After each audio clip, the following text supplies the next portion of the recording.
Nikita's 11-year-old nephew is the one making all the decisions. Nikita's been on vacation for 2 years. They're like, yo, what should we add? He's like, a new attachment for the gun that was made by aliens, dude. And they're like, okay, I guess we're gonna add the alien tech. And it's like, hey, yo, hey Joey, apparently it's too good. What should we do? Yo, make it really fucking expensive and then make it also bad. Okay, cool. Yep, we're on it, dude. That explains like everything. It would be the most acceptable scenario.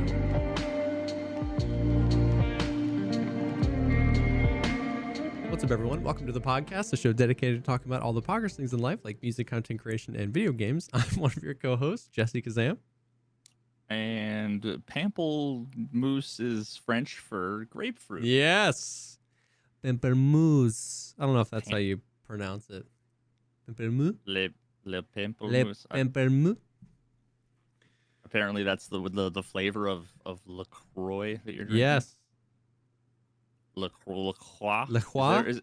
Is it? I'm sure it's not LaCroix.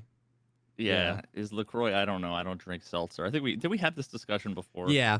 LaCroix is such a fascinating thing because, like, I'm fascinated by brands. Drinking something that tastes disgusting. Yes. That is step number one. I'm fascinated by brands that have existed for forever that, like, way later just randomly become super trendy. Oh, yeah. Because LaCroix has been around since 1981. I just Googled that. Okay, I've been drinking plain, unflavored, Ancient. or like just like the stock raspberry LaCroix since I was like 11. Like, my mom loved LaCroix. She always had it in the fridge, and I kind of drank some. Sometimes I would mix juice with it when I was a kid, like, or Gatorade.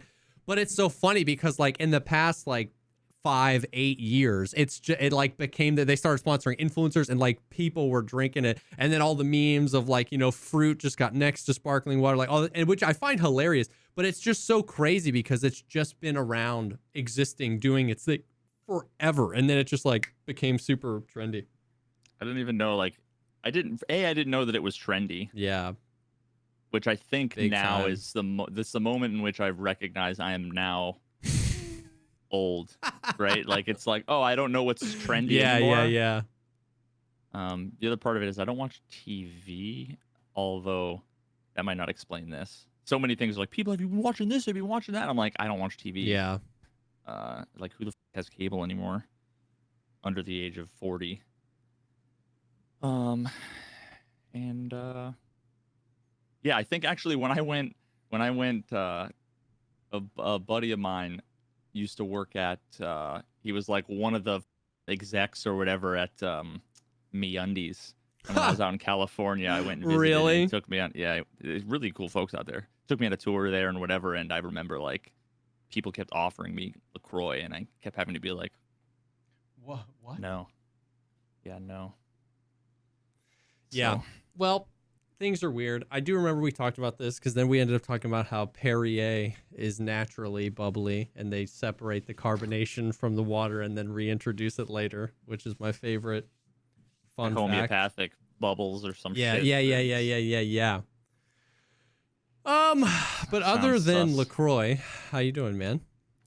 Dude, I'm tired. I've been dealing with some. I don't know if you've ever had any of this stuff before, but I wouldn't wish it on my worst enemy. My poor grandmother, 89 years old. She lives alone, 2 hours away, and nobody. The only people alive on my mom's side of my family are me and my sister. Gotcha. And my sister lives an hour further from me in the other direction. And she's dealing with not the beginnings of dementia, but like the beginnings of when it starts to become really bad. Yeah. And dude, just dealing with like hospitals and doctors, dude, and nursing homes. So yeah, it's just been fun dealing with that's awful. dealing with that every day. Yeah. And like that sucks. like, dude, I literally I just have to like tell this story because it's wild. She fell, and She was in the hospital. Then the hospital, she lives down in Massachusetts. The hospital was basically like, she's totally fine, and sent her home like the next day. Yeah.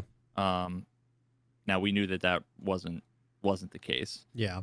Then like a week later, I don't even have to get into the details, but there was some serious like issues with hallucinations, and what we talked about this before. Like, I lost my mom when I was 11. Her mom, my great grandmother, died, like 300 years ago or whatever. And when I talked to her a couple of times, on this one particular day, she was basically like, when her mother and her daughter, when they get home and they see all the writing all the writing I did on the wall, they're gonna be so upset with me. Oh man. And then I drove down there 2 hours, and she's like, "You see all the writing on the wall?" And wasn't like metaphorical writing on the wall. She just didn't write. So That's just like brutal, man. Bring her to the hospital, and then we brought her to a different hospital, and they basically said, yeah, something's clearly wrong. Like, with the nurse there, she was pointing to her feet, like towards the foot of the bed. Yeah. And she was talking about the golden retriever at the foot of her bed. And I'm like, now you see, because we keep being told that she's fine, that she's competent, and that is brutal, dude. Oh. And then 2 days later, we get because at that point, it's a lot easier to transition into okay, let's put her in a nursing home. Let's have her apply for all of these things, like, elder services and whatever, get Medicaid and all this stuff. And so I drive home, and then the next day, no, 2 days later, I get a phone call saying, "Hey, we're releasing her from the hospital. She's good to go." I was like, "Are you kidding me?" Oh. So I have to drive 2 hours down there just to have a 40-minute conversation in person, because I'm like, I demand a second opinion. Yeah. Yep. Like, she needs to be like deemed not capable of taking care of herself, because we had to shut her stove off because came in one day and she was trying to find a lighter so that she could start her stove, the gas stove, but she had the gas on, just on full blast for God knows how long. I mean, she would have blown the house up. Yeah. Oh, dude. Now that whole thing was because her leg had a really bad infection, because she's had multiple surgeries with like stents for her heart and whatever. So the infection had gotten up into her brain, which had made everything worse. Yeah. So as soon as the infection, was good, that's when they're like, "Oh, yeah, it's okay, all good." everything's Yeah. fine. Oh. And I'm like, she's going to be back here, right? Like, I promise you she's going to be back here. And they're like, "Yeah, well, she might be back here, but this is the only thing we can do." And then I was like, "Okay, well, we're going to send her home, but I want to start the application process for the Medicaid to figure out if we can get her in a nursing home." And they're like, "Yep, the application process is underway." I talked to the lawyer that was there. Everybody assured me everything was all set. A week later, she's back in the hospital. She fell again. Yeah. And then I'm like, okay, like, this is the last straw.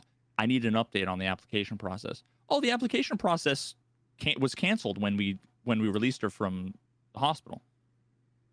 It's like, I talked to you and we said, she's going home tomorrow. There's nothing I can do to prevent that. But at least in the next couple of weeks, we'll be waiting for the application process. So, and then hopefully, 2-3 weeks from now, we can really. So, man, holy, I've just been dealing with all that stuff. That's awful, man. That is awful. I am so sorry. That stuff is like. I just feel bad for her, man. Yep. Because there are moments where she's completely lucid, and she's like, "I want to go in a home." She's like, the house is in a trust in like me and my sister's names, so like the nursing home can't take the house. Yeah. She's like, "It'll, put me in a home 2 hours north up near you guys. It'll be great." All this stuff. And I'm like, that's amazing. That's fantastic. Like, I start making phone calls. The next day, she's like, "I'm not going anywhere. What are you talking about? We never had." Yeah. Like, that's awful, dude. Yeah, man. So that's just been like I'm just like So exhausted. yeah, emotionally and physically exhausting. You know what I mean? Because it like takes so much of your mental and your emotional just like currency to have that looming over you. Yeah. Yeah, and I like the other day, actually anybody who's been in my stream the last few days will know, like I start my stream, I play for 5 minutes, I'm like, I have to take a phone call. And then they're just staring at a pause screen for 45 minutes. Yeah. Because she's like, I need you to pick up salad for me. You're at the store, right? Like, what are you talking like Yeah. what are you talking about? So oof. And then between that and there's been an update to that whole like cheater thing we talked Yeah, about. you were saying there was an update. I'm curious. So I know you're making a God. video about it, so we don't have to like spoil. But how do you set us up so that we need the video tomorrow or whenever it drops? So we talked about a few different things. Yeah, there were some people that you had like brought to like the farthest edge of your suspicion, and then some of those people were even named by Axel, and then there's been a new development. Yeah, so God, how do I even phrase this? So basically, I had come to the conclusion after posting on Twitter, talking to like a few, getting opinions from a few folks that I respect. I decided that I wasn't going to do anything. I wasn't going to pursue it because in the small chance, the 1% or less chance that this person is legit, it's not worth like real world consequences, right? Like potentially hurting someone's career, like whatever. It's not worth it. Just even bringing it up and starting the drama, like I'm just not going to do it. Yeah, I don't want to let the cat out of the bag, whatever. Yep. Now, of course, in that process, I had compiled a bunch of video evidence that I had put together into clips and sent to BSG to like take a look at, as well as on the recommendation of like hundreds of people, basically saying, well, run it by a bunch of your streamer and community member, people you trust, to get an opinion on whether or not. And every single person was basically like, yeah, he's sus as basically almost all of them were like 100% sure, like, yeah, there's no way. But like I said, I decided it just wasn't worth it. So was it today or no, it was yesterday.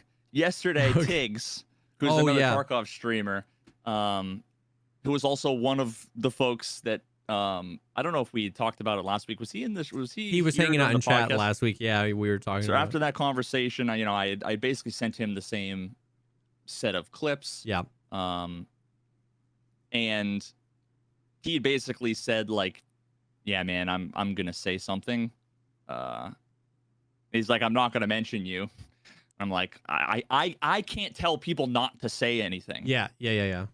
I'm just not gonna be the one to, Exactly. So then he basically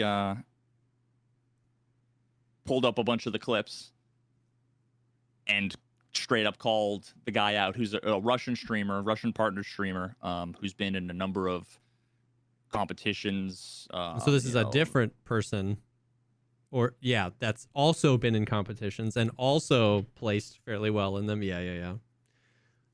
Not to say that anybody was like with all the people that have been that have done Tarkov competitively. Not to say that we know for sure that they were cheating during those competitions, but it's important to bring up that these people who are most likely suspicious have also at some point participated in these tournaments for money. So so basically Tiggs let the cat out of the bag. But then at this point, after that happened yesterday, I was wondering like, I wonder if the Russian streamer, I'm not going to name, if you guys want, you can watch the video. I'm just not going to name him now. I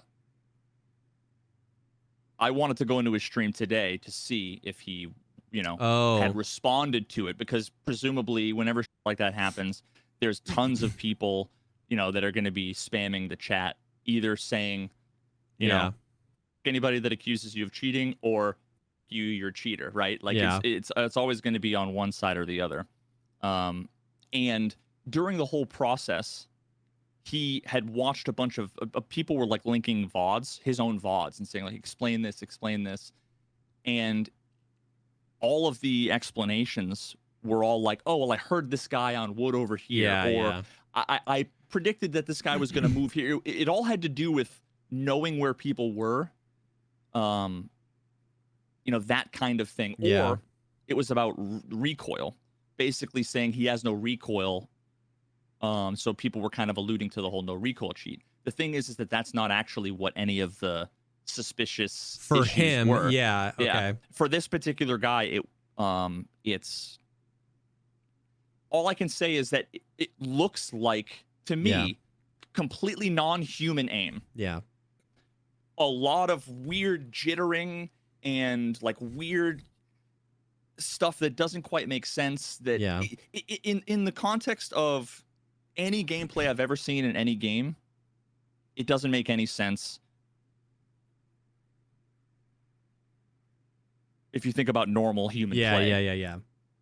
But the moment you understand how an aimbot works, how aim lock works, if you have like an aim lock key, well, then everything completely makes sense. Yeah, exactly. Because it's like we talk about all the times where somebody's like, I think Veritas is cheating, and they can produce a clip. And you're like, clip. Okay. It's like everybody's going to hit that shot at some point. It's frequency, right? It's like, if like you were saying the other, it's like, if it's like, there's 40 hours of VODs. You can click any VOD, click any moment in any VOD, watch until the next fight, and it's going to be the one in a month, one in a year shot. And you're like, how many of those do you need to see before you're like, we got to raise the flag of suspicion here? Yeah. Yeah, see, even just something really simple, like just break it down to one thing. Let's say there's somebody who's on the far right of your screen. When you like enter a room, right? Like you don't know where they are, but they're on the far right of your screen. And you need to flick from the center of your screen to the right. Yeah. How often would you say even really skilled players, Desmond, whatever, are going to go a little too far or not far enough? And in this case, it's 100% of the time, it just stops right on the front. And then the recoil. So basically, because that's the thing, you take a guy like Desmond who's nuts, like objectively inhuman at the game. You slow down his gameplay footage, and you realize that he's not snapping exactly to heads as often as it looks.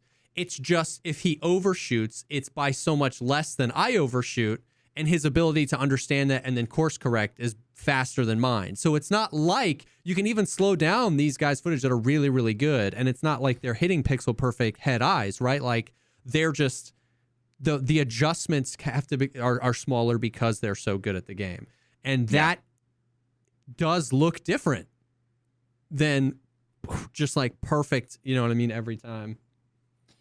Yeah. So basically, I was just really frustrated because there's a number of things where you have a bunch of people all saying, you're a cheater.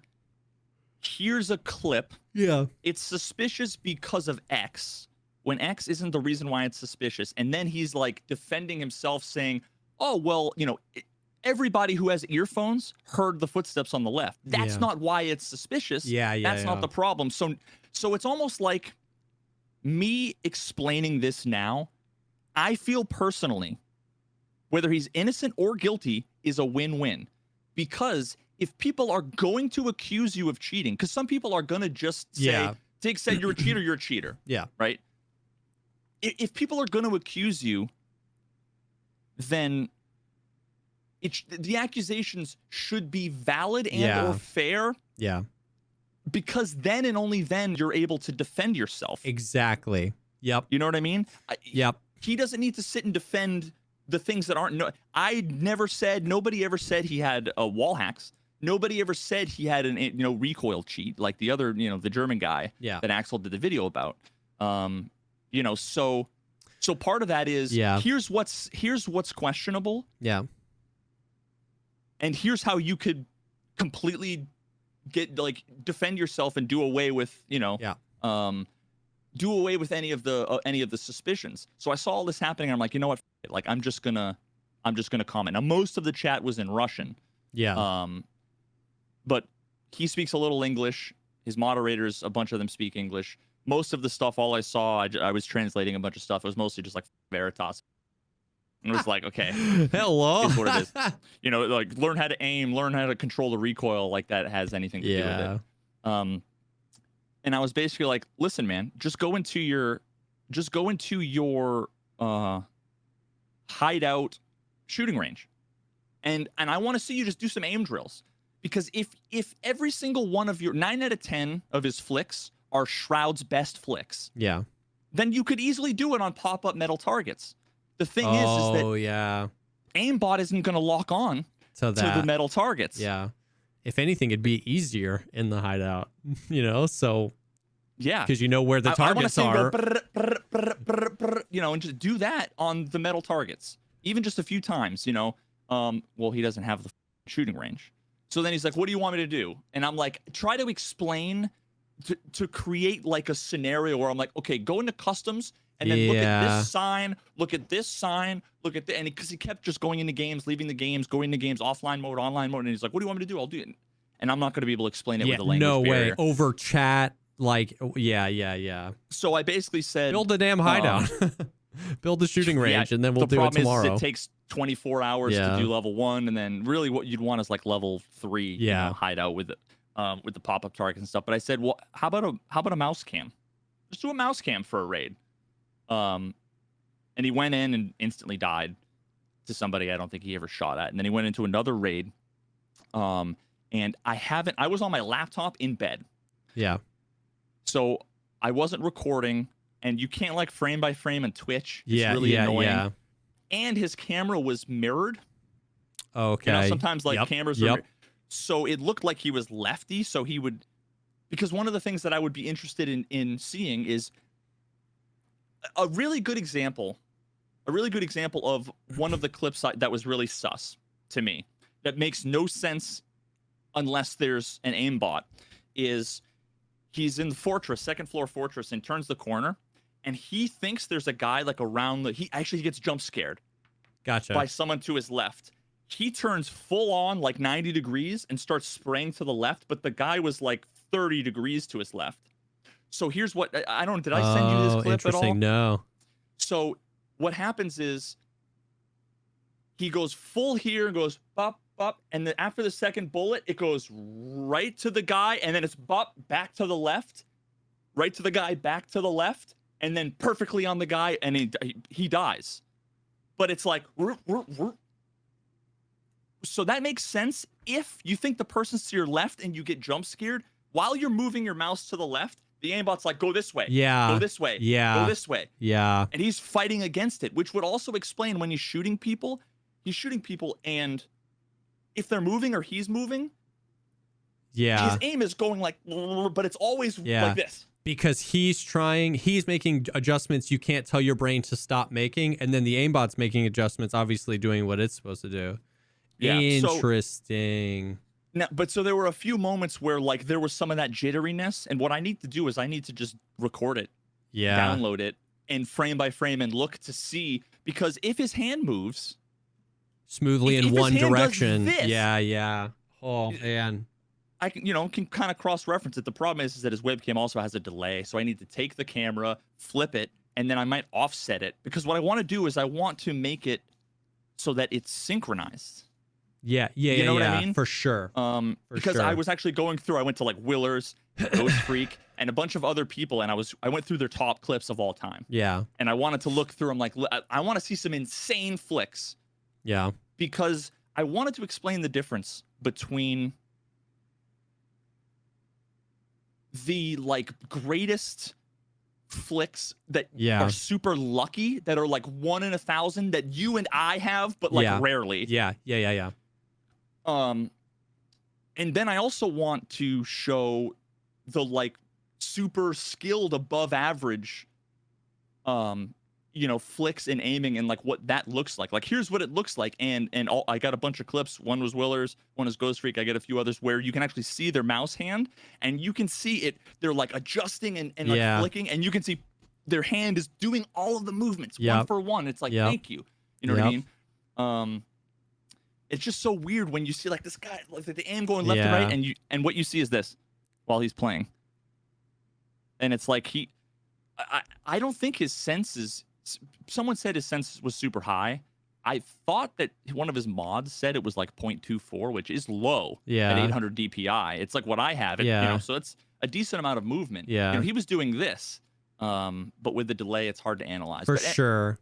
Anyway, after that, he basically readjusted the camera and was done. It was like, but basically, at the end of the day, I think that now that it's public, now that the accusations are out there, I think that what's best for everybody would be an honest, fair, and skeptical, reasonable breakdown of the things that are suspicious and the things that aren't suspicious. Yeah. There's other clips where like, that's not sus, that's not sus. Yeah. Or like, what you had said, it's just like, it doesn't help anybody to just, to make the accusations like, oh, you could have never heard that guy. It's like, no, that's not what's sus. And there is a defense for that. So if he is cheating, you're almost just like bolstering his defense because you're like, no, this is explainable. And then he explains it. And then it's like, oh, maybe, you know what I mean? It's like, we have to then you get a bunch talking of people about the right thing. You ever see someone who's like, oh, I think Landmark's cheating, and here's one clip, and you're like, that's, sometimes it's like not even impressive, but even then it's like 1 in 1,000. So many people came in and saw him breaking down one engagement, the least sus engagement, and everybody was pointing to one thing, and they're like, that's, you clearly are legit. That's why they think you're cheating? Oh, that's why? Then they're all ridiculous. Yeah. And it's like, there's a bunch of reputations on the line. His, Tig's. For sure. I can't, as much as I tried to stay out of it, really, I decided I wasn't going to do anything. Yeah. The fact that Tiggs played the actual video that I had sent him, it's hard for me to deny because over the last couple of weeks, what I've done is I've showed some of those clips. For sure. Cropped everything out. So there's no face cam, no nothing. So nobody could trade. And I did that live on stream. I was like, yo, chat, does this look weird to you? Does this look weird? And you'd see some of the like weird jittery, tracking. But I'm like, I'm not going to make this public. And there's, if you wanted to look through every VOD for every streamer for the last month, go for it. Figure out who it was. But at this point, it's like, well, he showed the same footage. So it's like, I'm not even going to deny. Yeah, for sure. For sure. So ultimately, I'm going to make the video. It really sucks. But if he's innocent, I think he should be able to defend himself and people should believe him. And he just, in order to do that, though, I think he needs to understand what the accusations are. For sure. For sure. So I wanted to avoid this, but. Yeah. But it's hard, man. I mean, it's like, I understand the conflict because you don't want to start unnecessary drama, but at the same time, it's like this stuff sucks. You know what I mean? Like when people are cheating, like I'm as convinced as I could possibly be that the guy that, which you had talked about before, but the guy that Axel put in his video with the no recoil, like when you look at like the freaking RSH, you know what I mean? And the SVD, and you're just like, that's insane. Like, you know what I mean? And so the fact that stuff flies under the radar. And I understand, like, I get it. I mean, it's like anti-cheat in general, like, right? Like we'd rather accept that some cheaters fly under the radar and don't get banned. That we'd rather accept that than accept people who aren't cheating getting banned, right? But it's like, but then the other side of the coin is it just feels so bad when these guys don't get caught or compete in tournaments and stuff like that. And so it's like, oh, it sucks, man. It sucks. Yeah. And largely the people that have done it, you know what I mean? Like whether it was Axel, whether it's you, are people who have gotten second, third, fourth, fifth opinions, right? It's not just like, I've got a hunch, I saw a clip. Like that's what I always respect about when you say you think someone's sus. It's like if you say you think someone's sus, you probably watch like 8 to 10 hours of their VODs, right? Yeah, like no, literally, it's not just like a clip. Like, that's what we get approached with. Oh, Jesse's cheating. You know, the timestamp in my highlight video, that means he's cheating. Or Veritas is cheating because of this clip. You're like, what? So it's like, that doesn't mean you're batting 1,000. It doesn't mean you're never wrong. But it means, you know what I mean? But I mean, and then you take that information, and then you say, well, what's the second opinion? What's the third opinion? What do you think about this? Right before you're tweeting it out or doing something. So it's like, you know, and then you get to a point where you've got 10,000 hours of Tarkov. You've probably got another 1,000 hours of watching other people play Tarkov over your career. And then you talk to Axel, and then you talk to Tiggs, and Tiggs has 12,000 hours of Tarkov and Axel. And it's like, the conglomerate here is like, okay, if there's a pretty good chance, you know what I mean, that we know what we're looking at here. You know, we can't say for sure 100% for every time forever, but I get it. I really do, man. Yeah. Yeah, and there's like two kinds of spectrums at play when you talk about this stuff. Like when I look at all of the players that are better than me, because like I'm right somewhere in the middle of the spectrum, you know, like average. When I look at the best players in the world at you know, a game like Tarkov, the difference between me and them is not the type of things we do. It's they're just better and faster and better reaction time, you know, more precise. Yeah. There's nothing that's like, you know, when I watch the best in the world at chess, it's above my head. Yeah. It's above my head, you know, like I can't tell the difference, you know, between a terrible move and a great move the vast majority of the time. But in Tarkov, it's in any game like that, it's not the case. Like it's really, you should be able to easily explain why you did what you did. Either I saw someone, and even if on stream, if the volumes are different or there's video compression, and if you can say I saw somebody, and I might give you the benefit of the doubt that those pixels got jumbled together in the JPEG, you know, encoding.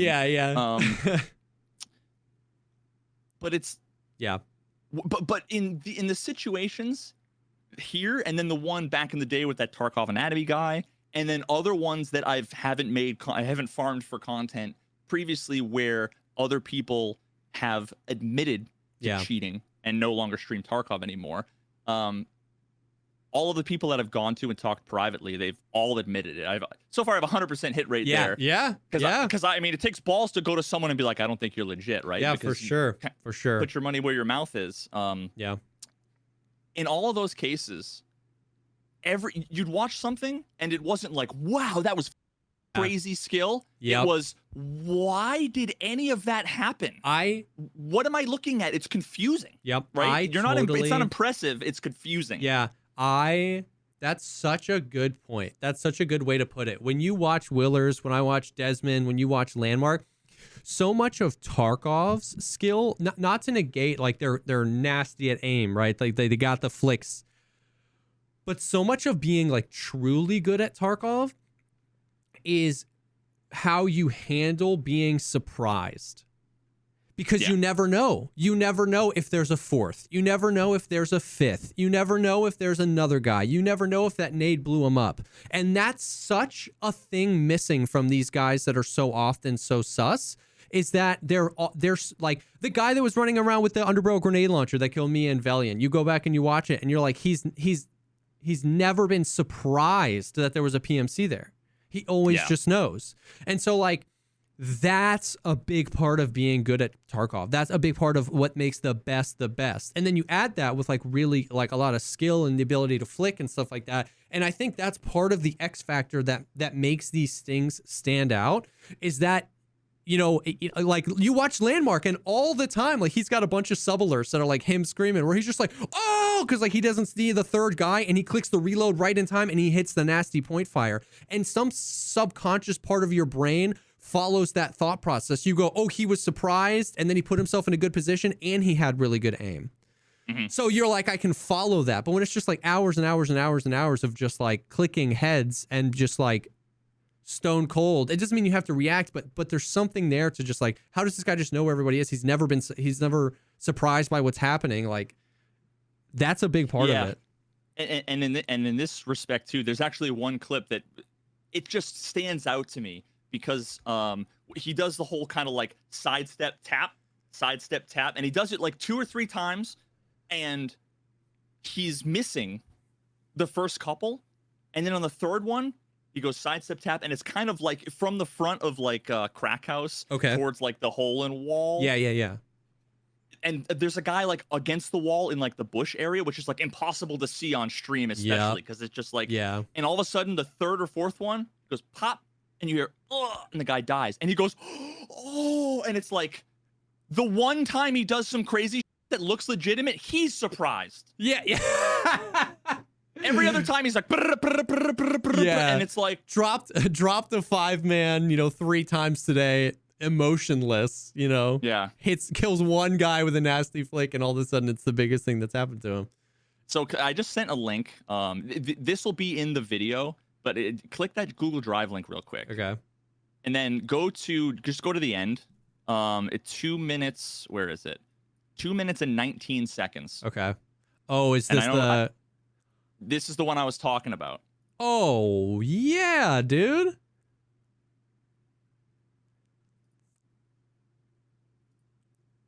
Yeah. That was the first clip. So when somebody reached out to me and sent me a clip, and I saw it, and I'm like, that's really sus. I literally scrolled down to like 14 days ago. Look at Jesse's face right now. The people that are listening to the podcast, watch audio the video. Medium, Jesse is like completely and utterly. He looks like he's about to throw up.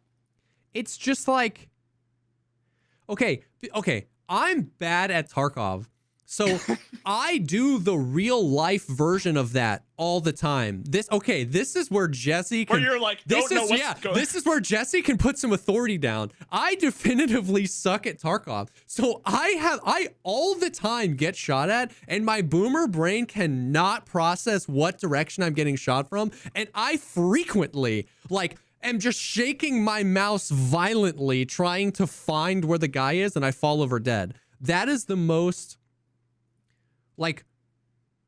doesn't robotic. It look exactly like I described? That is software. You know what that looks like?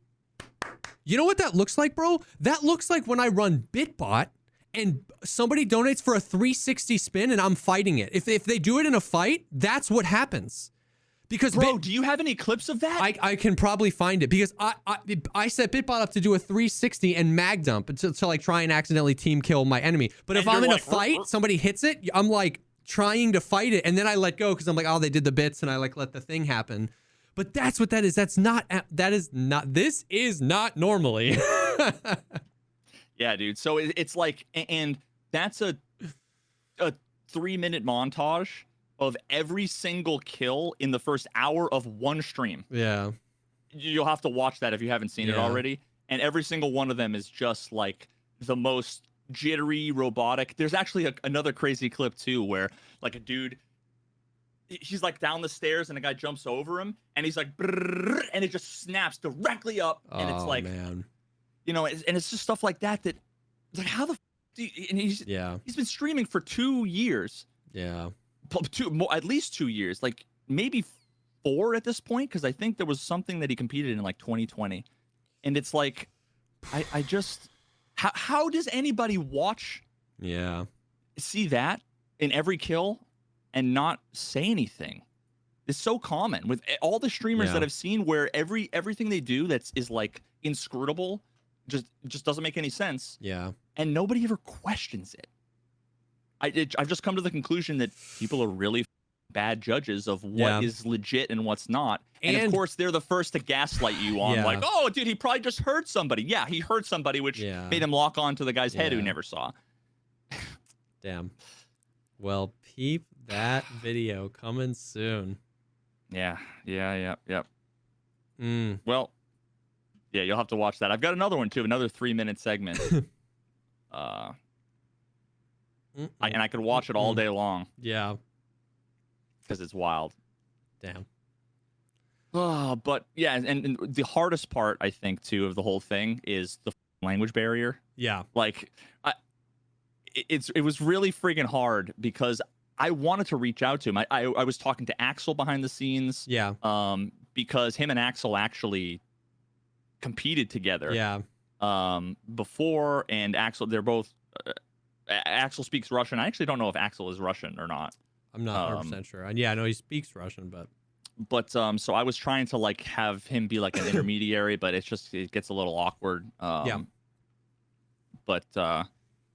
it would have been actually much better if I had taken the time to use our first sponsor of the day. Hey-o! Segues. Yeah, to learn another language. Yes. Tell us about our sponsor. So yes, thank you so much for the first sponsor of this week's episode, Babbel. So Babbel is really cool. My only like experience of learning another language was like the mandatory, I don't know how it is around the world, but the mandatory like 2 years you have to take in high school. You know what I mean? I took Spanish. My brother took French. I don't remember a single thing from it, dude. My wife took Spanish like 3 years in high school and 3 years in college, and she doesn't remember a single part of it. So it's funny because like low key for real, this isn't a part of the ad read or anything. Like I've always wanted to learn another language. In my adult life, I've always thought it would just be fascinating to be able to speak another language. I don't know. It's just like perspective of getting older and like hearing other people talking. You're like, holy cow, there's so much more than just my perspective on the world. So it's really cool that Babbel is sponsoring this week's episode. It's a language learning app. They have over 10 million subscriptions sold. And what it does is like a really good job of like striking a balance between a bunch of things, but like kind of gamifying it a little bit. So you like want to like keep going and you want to keep learning. But at the same time, they're 15-minute lessons, which make it perfect for either on the go or on a commute or on the bus. Nice little snippet. Yeah, 100%. So it's like they've kind of really distilled it down to like the best of both worlds where they gamify it a bit, but it's not like too much of a game. Like it's really, really important stuff, and they like prioritize what you need to learn to get you conversational. And then there's a bunch of other stuff like built into it. They even have like speech recognition technology so that it can help you with pronunciation. And you can speak into it, and then it can help with certain things. They're incorporating, they're incorporating AI into like helping with the lesson plans and stuff like that. It's really, really cool. You can choose from over 14 different languages, including Spanish, French, Italian, and German. And so it's kind of just like the all-in-one complete package. It's really, really cool. And this has gotten me super inspired again to like want to learn another language. So, same. Yeah. So Babbel is really, really cool. There's tons of different ways to learn. In addition to the lessons, you can access podcasts, games, videos, stories, and even live classes. And it comes with a 20-day money-back guarantee. So you can start learning a new language today with Babbel. Right now, you can get up to 55% off your subscription when going to babbel.com/pogcast. That's babbel.com/pogcast for up to 55% off your subscription. Babbel, language for life. So thank you so much to Babbel for sponsoring this episode. Muchas gracias. Yes. Obrigado. Merci Dude, you know beaucoup. Mercy buckets. There's so many. I got a shout out to the Brazilian Tarkov community. The little subset of the Tarkov community from Brazil. They're so awesome. Like everybody in the Tarkov community is awesome. Yeah. But man, you know how many people come in and are like, "Yo, love from Brazil. We love you, Yeah, Brazil." yeah. It's like holy shit. And I'm Portuguese, but like fake Portuguese because I only know like 5 or 6 words in Portuguese. Really? But you know, I really legitimately am going to Dude, invest some time to learn some Portuguese because I would love to be able to converse with a lot of the people in the community. That they're so awesome. I started to learn Portuguese when I worked at the Apple store in Orlando, and 99% of our customers were from Brazil. Like it was crazy. So the Florida Mall in Orlando, they would there were like billboards for the Florida Mall in the northern part of Brazil. Like I legitimately like met people and sold iPhones to people. I was like, how long are you in the States for? And they were like, oh, we just popped up here to get this. We skipped school today. We're getting these phones. We're going back tonight. And I was like, what? Like they would just pop up into Orlando. And so it was really cool. I learned how to talk about Apple products in Portuguese for a small period of time, but it was really cool. Yeah, oh my God. Yeah. My great uncle had like more than one PhD in like Portuguese language relation stuff. Like, whoa. Yeah, he taught at like Providence College, and and I think the only thing that's cool. The only word I ever learned from him was maminhas, which I'll let that be an inside joke with me and all the people who know Portuguese. Oh damn! Okay. I just remember the lessons I was taking back in the day. Una menina, now está dirigindo. Like all the random sentences you learn. The girl does not drive the car. Dios mío. Okay. So what's Tarkov land? other than that stuff, there's not a whole lot going on in the okay, there's always drama going on in Tarkov, but there's not a whole lot of like big things happening, off that podcast and stuff like that. The big thing that happened this week, and a small thing that happened this week, that connect together. Okay, so we talked about this last week. They did the 15% recoil, just like all guns, 15% less recoil. And then we talked last week about how ridiculous I thought it was that they went back in and they were like an additional 18% recoil reduction for the Val and the VSS. I love the Val and the VSS. I think they're fun guns. I miss when they were meta. They were fun guns. But the argument I made wasn't, I don't care about the Val and the VSS. The argument I would say, if we're going to do a patch that affects one gun, there are guns that need help. You know what I mean? Like the M4. Yeah, the freaking MCX. Like we need help, not just there. And so I thought that was ridiculous because I was like, what the hell is going on? They did the recoil patch, then they did the Val patch. Now, Veritas, what do you think is going to happen if the Val and the VSS get buffed by 15% or 50% less recoil, and then additionally 18% less recoil 4.5 months into a wipe where every other person has a billion rules? What would you think would happen? You think more or less people would want to use the Val? I think, people really like to they don't like to min-max and use the best. They like to use what is fun. Yeah. So naturally, they're all going to use the same build that insert streamer here uses on stream. Okay. So very obviously, everyone was using the Val. As to be expected, I wasn't mad about that. I gotta pull up Axel's tweet so I don't get the number wrong. You might have seen this. A few days after that, so for the Val, there's SP5, SP6, and I think those are the only ones you can buy. There's SPP, there's BP, and there's PAB9. Last week we went over that they adjusted so you can't craft SP6 anymore. You used to be able to craft SP6. You can only craft PAB9, and they changed the recipe for that craft so as though that you need 200 SP6 to turn into the PAB9. So now can you not only craft SP6, but now it's required for the craft. The only two you can buy are SP5 and SP6. SP6 got increased to 3,137 rubles per round. Like from proper level 3. Wait, that's not like the flea market price? No, that's you can't buy it on the flea market. It's 3,137 rubles per round. You can buy 120 rounds per reset, which is 4 Val mags, which is like 3 seconds of shooting out of that gun. And it was 376,000 rubles. Now, chat, no spoilers. Don't get ahead of ourselves. But that happened. So the price of the gun skyrocketed because everyone was excited to run it, right? And the mags, the 30-round mags, are 39,000 rubles a piece from Prepper. And it was 376,000 rubles to run. Now, what was SP5 though? Was it still like 200 rubles? 187. What? Yeah, it's so and cheap. That's still an amazing round. It is, dude. It is. Okay. Now they have buffed SP6 in the past. It used to be like SP5 was the worst, SP6 was the second worst, and then SPP was the second best, and BP was the best. They've reworked it. I do think SP6 is better than SPP now.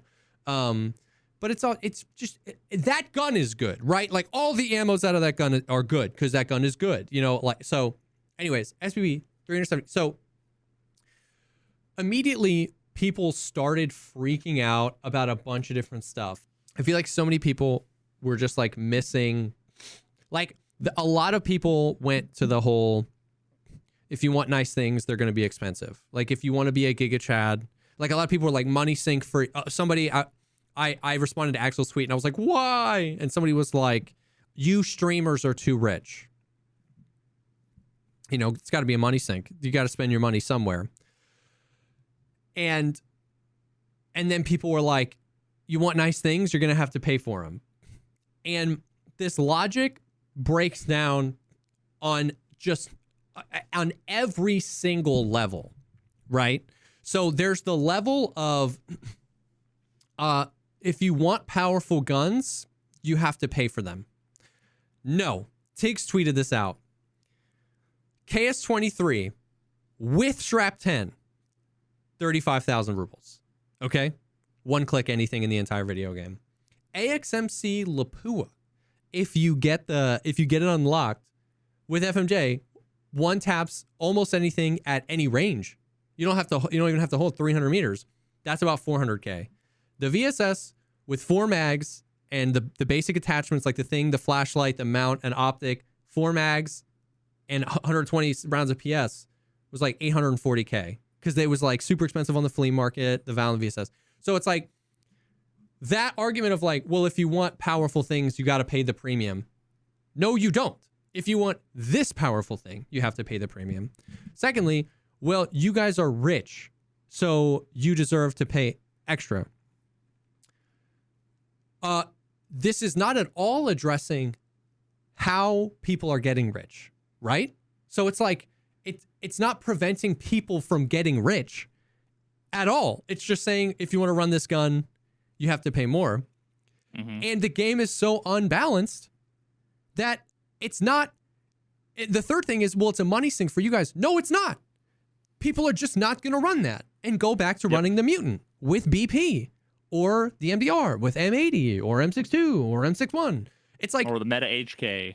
Yeah. It's like if you made Saluas 1,000,000 rubles per, it wouldn't be a money sink. People would just buy 2 IFAKs because that's how BSG balances stuff. An IFAK is 75% as good as a Salua. In this metaphor, in this analogy, they're just making the Salua 1,000,000 rubles per, and the IFAK gets to stay 6,000. And then people complain, and what they do is they're gonna That's not make balanced. the IFAK. They're gonna make the IFAK 10 times more expensive. So now you can't buy anything unless you're the richest. Unless you're the rich people. And then everybody else suffers. So, and then on top of all of those things, on top of all the logical fallacies, my biggest problem with this is like, you were the ones that buffed the Val twice. Yeah. Why did So, you like, what do do you that? If you're good, like, what did you want? Like, what did you, what? I'm like, dude, I just don't get it. If they didn't want people running around with it, then they just didn't have to do the second buff. Here's a question, actually, that may or may not be relevant. Do we know if the changes to the price, like if you drew a line about the price changes, would it be an instant jump up or would it be gradual? Because I wonder, there's always been this like looming question about whether or not they ever actually implemented dynamic pricing. Yeah. So there's a world, it's probably not this world, it's a world where we've got hot dog fingers. Yeah. There's a world, that's a throwback, right? Yeah. There's a world where like people are buying a ton and it goes up 10%. And they keep buying a ton, it goes up 10%, and keep buying a ton. And then this is like the maximum where it's like they won't. So I would, that is definitely possible. I would have imagined that the people that report on this stuff would have noticed it between 1,200 rubles and 3,000. Because it was overnight, because everybody was running the Val, they were running it tons, and then we just woke up the next morning and it was like, and so even if it was like an hourly thing, these guys are buying it on reset because they want to run the Vals. So I would have imagined that somebody noticed between. Now, the other interesting thing is since then, it was only 3,100 rubles for like 18 hours, not even a full day, and they reduced it to 2,200 rubles around. So it went from 1,200 to 3,100 to 2,200. So which would also make sense if that's the dynamic thing. If everyone stopped buying it, you know what I mean? But I really don't think it is. So it just like I don't either. Yeah, but it could. Yeah, no, for sure. It's just like, man, like people get very confused as to like my frustration about this a lot. You know, you've experienced this a ton. It's like, I don't care about the Val, man. Like, whatever. Like, is the Val good? Cool, right? Like, it's why are we doing things this way? It's like, it's what's the problem? You know, somebody was like, somebody mentioned, actually, a content creator I love, Tulu. He was like, well, maybe they just nerfed the price because SPP is a great round. And I was like, you're right. Like SPP, honestly, well, he made a comment. He was like, I'm surprised we could even buy SP6 anyway, because it's like so good, because they've taken a lot of ammos off the traders. And I was like, you're right. You're right. I am surprised we can buy. It's better than 9 mil. Yeah. PS or AP. Yeah. I'm like, I am surprised we can buy it. But like, let's say that's the thing. Like this round is overpowered. Making it 3,000 rubles a round is the stupidest way to address it being overpowered. Because once again, it's just like at 3,000 rubles a round, it might as well just be 50,000 rubles a round. So few people are going to pay that price, even if you're a billionaire, even if you're a literal hyper rat Tarkov billionaire, not because they care so much about the money, but because there are so many other options that are meta guns that are so much less expensive. So it's like the balance, like you can't ever just like pick up a gun and balance it. There might be guns that's like, oh, the recoil this is way overtuned. This needs to come down. But like in an economy like this, that's so messed up, right? Like people are just like, people were using meta guns and they were like, I missed the Val. And then they double buffed the Val and they were like, oh, I'm going to use the Val. And then they nerfed the Val by nerfing the ammo.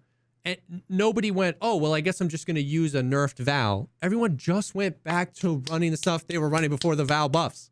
So it's like, I just don't understand the circular. It blew me away at every level. I didn't understand how people just like missed why this was so dumb. Like, you know what I mean? I don't understand what Battlestate Games is thinking when they like make these changes. I mean, maybe it's legitimately just like 4 different departments all like reaching their hand into the cookie jar and making random changes and not considering whatever. Or it's just one dude literally laughing his butt off at the office. Like, but it's just like so weird. And there are once again, there are so many things that are, you know, just virtually updating stuff on a spreadsheet that would be so much more impactful on the game than buffing the Val, then rebuffing the Val, then nerfing the Val ammo. It's just like, it's so confusing. It's so confusing. Bro, if this happened at like any company that I'd worked at previously, 2 years ago, there would have been like a come to Jesus speech that somebody would have made saying, we are no longer making these mistakes. Okay. Yeah. These are the protocols we're putting into place to make sure that this and this and this and this, you know what I mean? Like, it just like we're going to have the same conversation 2 years from now. Yeah.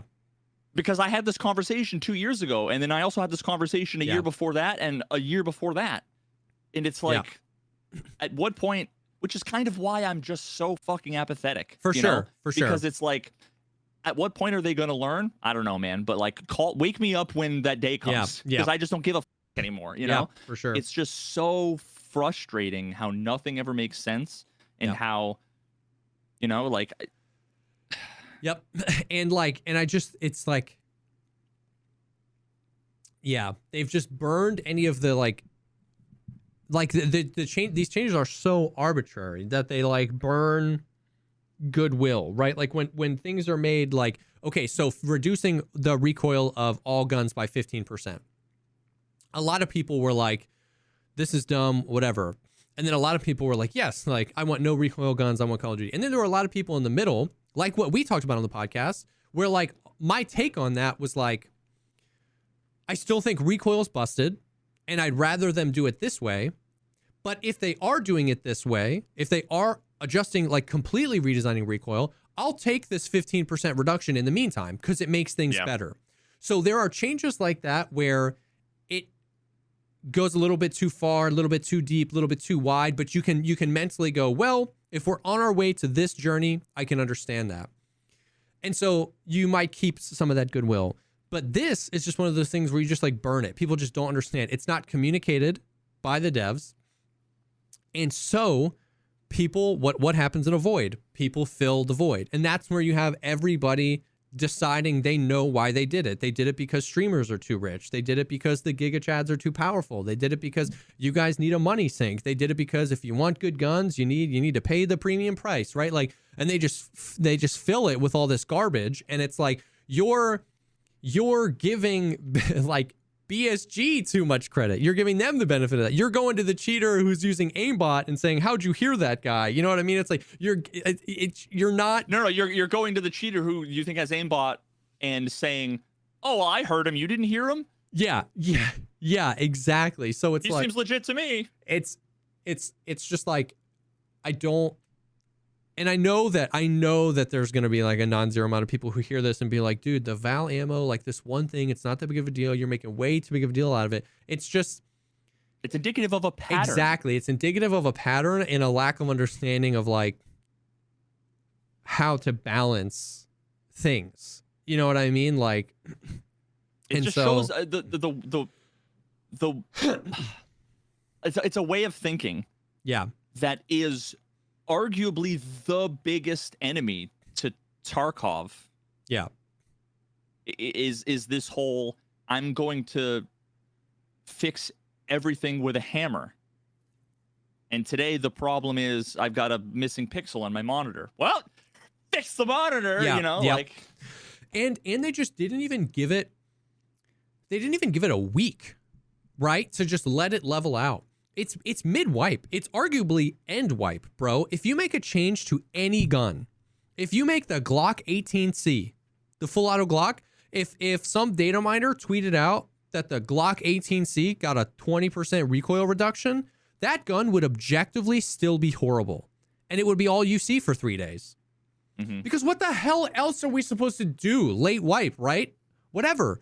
That buff would not make the Glock 18C OP. It's got 773,000 recoil, and you can't get good ammo for it, right? But everybody would buy one. So it's like they didn't even give it a week to like let the sales of the VSS and the Val just like level out and kind of like see where it ends. They increased the price at the height of the everybody. Like people were like, oh, like I haven't got to play in 2 days. I was at school. I was visiting my mom.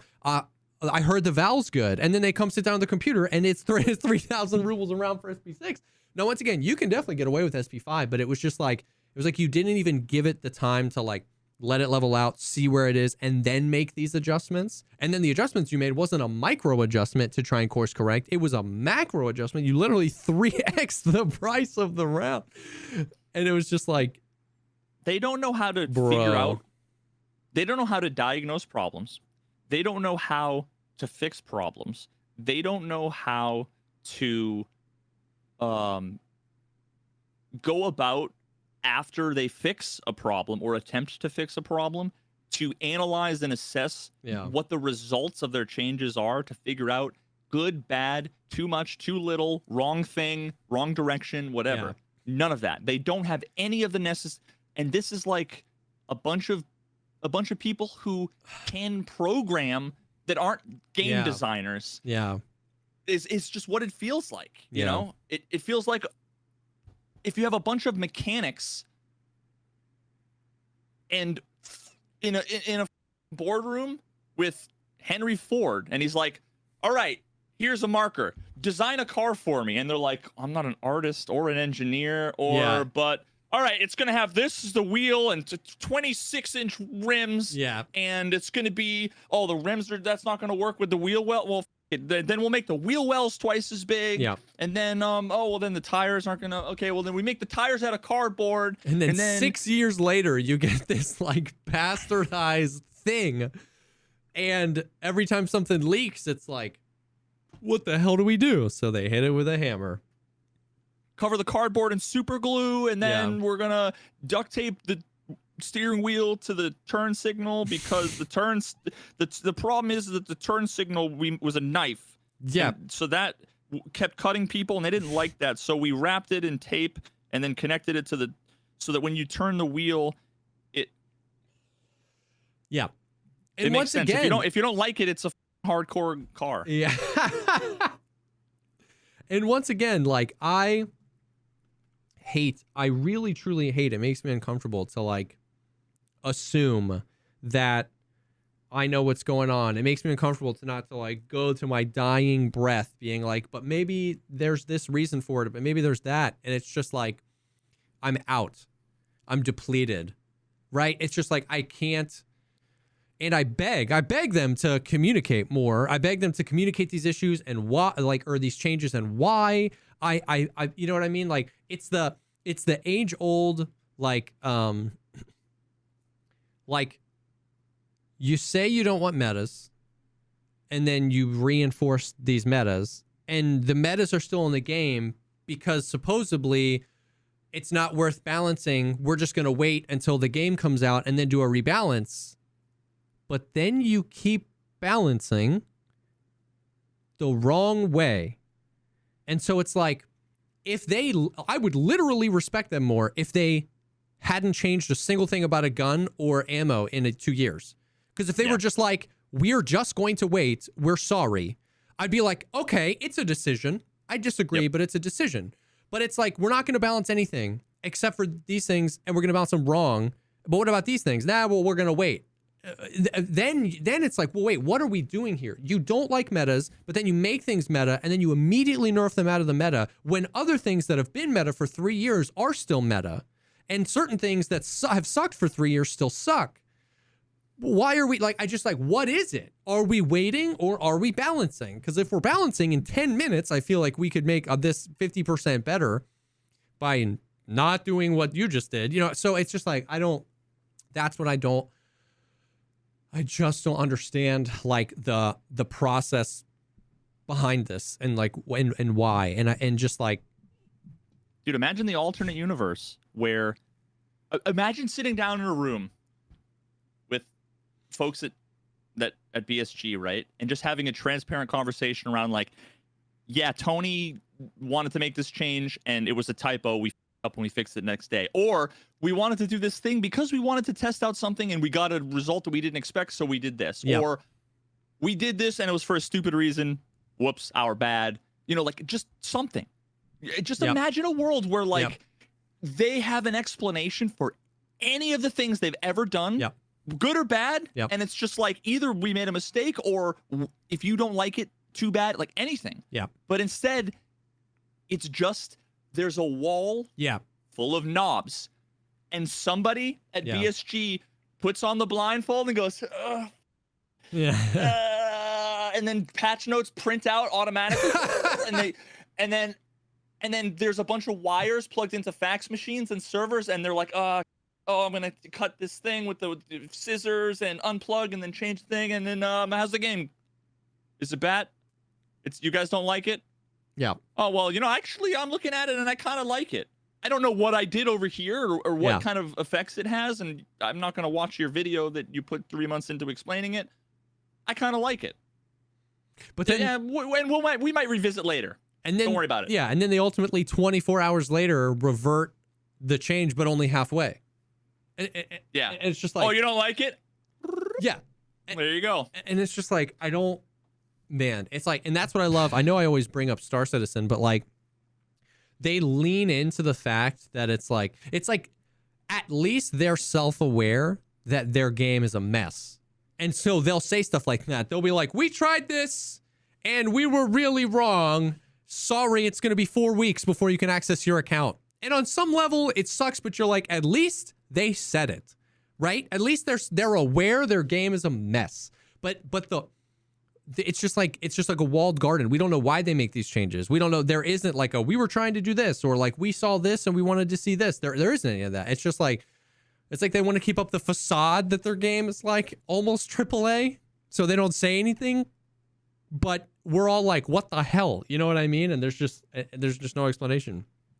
I feel the same kind of sorrow when I try to like square the circle. When I think about the differences between like, it's the same kind of sorrow that I get when if I call customer service at a company and instantly it's like, hey, you know, this is Dave. I'm with customer service. Can you tell me what the problem is? I'd love to help you. And they're just like, great. And you're like, oh my God, right? And then compared to you call the number and it's like, your call is important to us. We're super, super, super busy.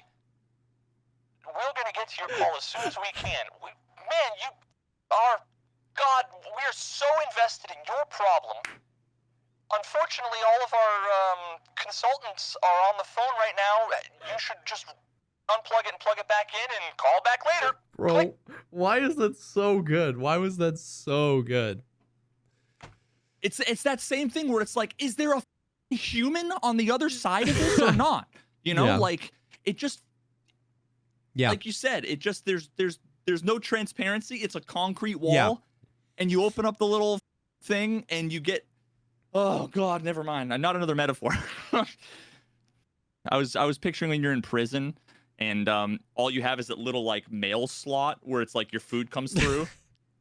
Yo, you're like, seriously, you don't know like, who's on the other any changes? They're like, Valium's 3 times the price. And you're Dude, like, imagine- oh, gruel for lunch. No. Imagine waking up like suddenly you went to bed in your bed at home next to your wife, right? And you wake up in a cell and you're like, what the f is going on?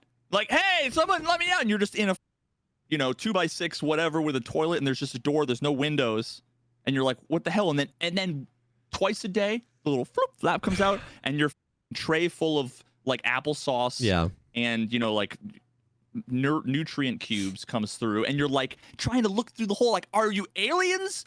Is this, have I been kidnapped? Is this like the government? Like what's going on? And you just never know. And here's the thing, is that maybe there's a universe where on the other side of the wall some cosmic horrors are happening, and it really is best for you to be in there. Okay, it's not likely. Okay, it's not you likely. Open it up and you see like Cthulhu, you're like, lock me back in. It's not likely. We're gonna land this analogy, but there's a universe. But what I think you can't do is ever blame the prisoner for not knowing that when it's not communicated that to them, right? So even still after all the bull crap that's happened in Tarkov, I can acknowledge that maybe there's a universe. I acknowledge that the chance grows slimmer every day, but somewhere out there's a universe where the Val ammo change, there was a good reason for that, right? But after literal years of no transparency, no communication, things that objectively make other things of the game worse and that are left in the game for a really long time, there comes a point where you have to acknowledge that, like, the people who are frustrated at this game, like, okay, that frustration, I was talking about this with Chad earlier, like, they've earned the skepticism, they've earned the frustration, they haven't earned abject hate and vitriolic threats and stuff like that, right? Like, exactly, they have not earned harassment, but like, I get it if it's your first wipe and you're like, guys, just stop, just enjoy the game, just have fun, just play another game. You know what I mean? The nutrient cubes, man. Stop complaining. Exactly. I understand that, but like, there just comes a point where you like, and especially from BSG, and I'm not saying that they've never come out and been like, our players suck, but like, if they're listening to this pod, so here's the thing. Here's where my mind went. A dev is watching this podcast, super down in the dumps that we're just like on the game nonstop. But what I want to communicate is like, maybe we can acknowledge that there's a universe where you're doing everything right, but can you acknowledge what the hell does it look like from our perspective? The guys who have funded this game and been playing and kept it, I'm not streamers. All like streamers are only relevant because the players want to watch, right? Like, I'm not a successful streamer if people don't want to watch me, right? So when I say we're the people that kept the game relevant, I'm saying the players, not the streamers. The players that keep this game relevant. If you're a dev and you're sitting on your couch and you're listening to this podcast, can you just think about what the hell it looks like from our perspective to have this just random stuff thrown around, things we've been begging for, tiny little things we've been begging for years that are so easy, either get ignored or just like on the whim of Nikita get fixed. And we're like, oh, praise Nikita. That's what I'm saying, is that like the frustration, the skepticism, it's just at this point, in my opinion, objectively earned. And if they don't want it, just start communicating with us. Start asking for help, start, maybe including some people in the balancing process, or or something. You know what I mean? So it's just like, that's kind of where I'm at, is it's like, you can't blame the dude in the cell for being frustrated he's in there and frustrated he doesn't know that Cthulhu's on the other side, right? Like, we took that. We took that all the way home. You ever seen you ever seen 12 Monkeys? No, you've brought this up so many times. I need to watch 12 Monkeys. God. Well, then some people will get the reference of, I'm just thinking about, at one point he's in a cell. Bruce Willis is in a cell. And it's like kind of that thing where it's just like a concrete, concrete cell. And all he hears is a guy that's like, "What's going on, Bob?" I can't think of any other lines he says. But What's he's going like, on? He's like this voice that's coming from, like, is it in his head? Is it in the next cell? Is he hearing it through like the ventilation? And that's all I'm thinking about. That voice right there is Twitch chat. Yeah. What's going on? Everything's fine. Everything's fine. Now, not to beat the dead horse, but another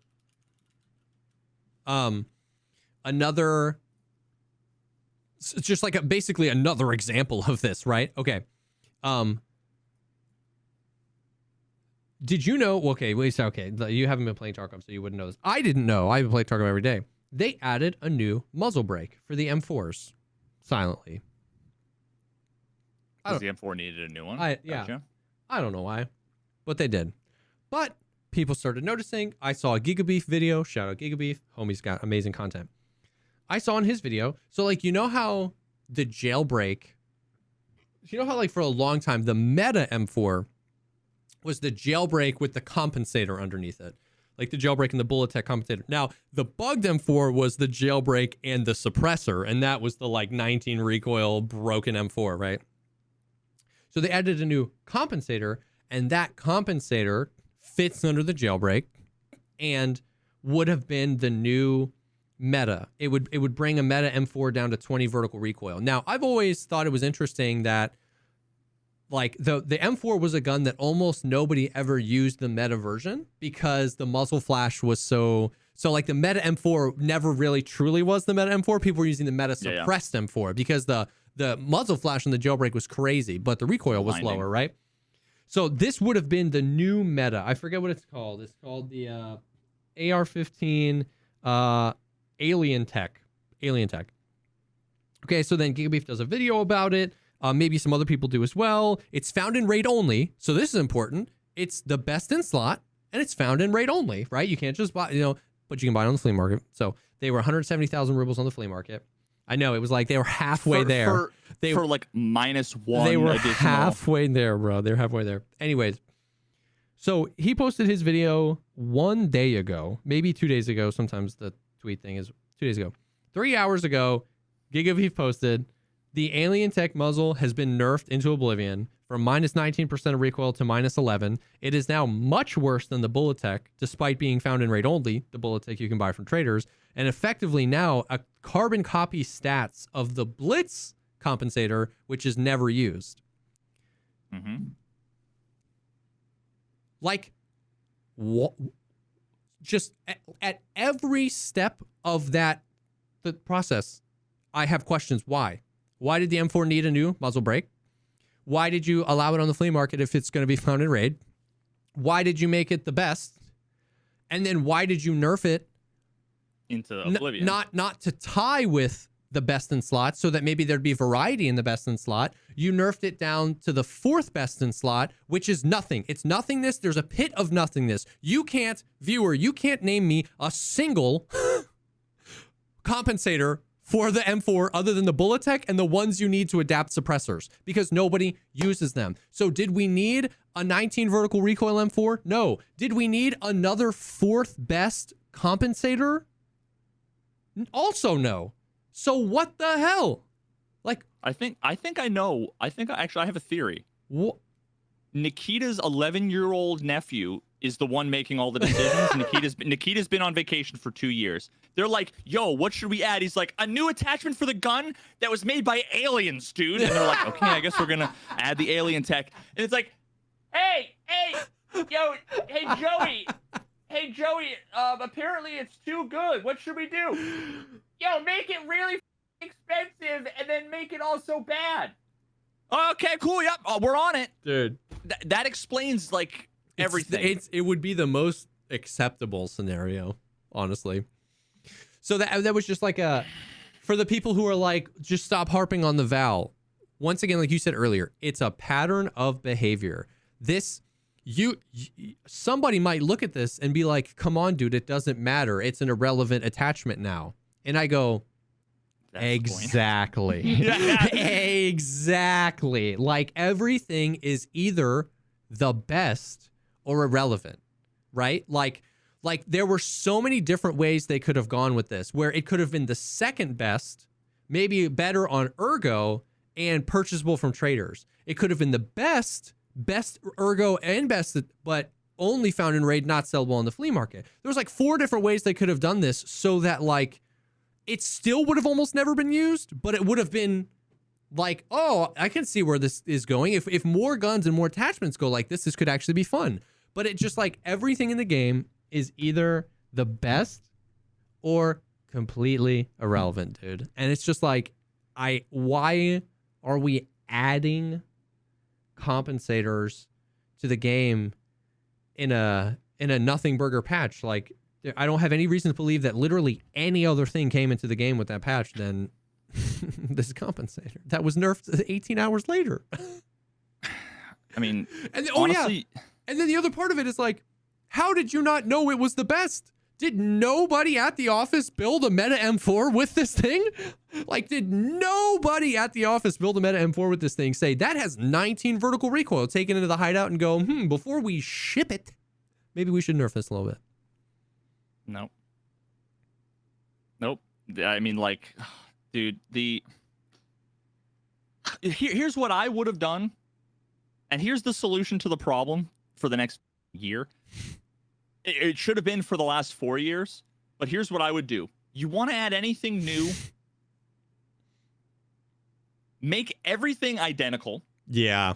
And then what I would do, honestly, if this was my game tomorrow, I would say, okay, here's like the middle of the road. We're going to take level 4 armor, whatever this level 4 armor is. Yeah.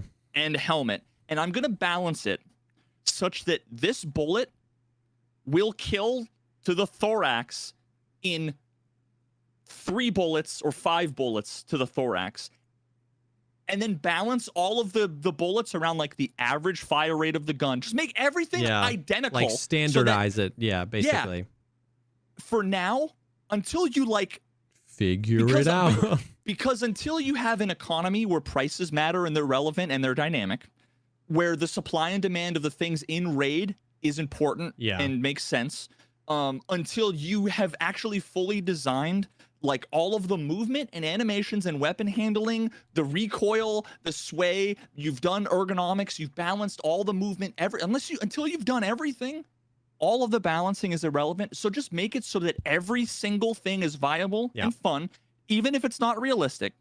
And then 3 months before you ship 1.0, you say, hey guys, balancing patch. Balancing wipe. We're going to wipe everything. And we're going to, now that we have all the systems built. And we're going to see, oh, well, 98% of the people are using this one thing. Well, let's balance it so that, and then literally change it. Wait 3 days. You make 3 or 4 changes around some attachments, some guns, and some ammo values. And then you literally, they have all the analytics.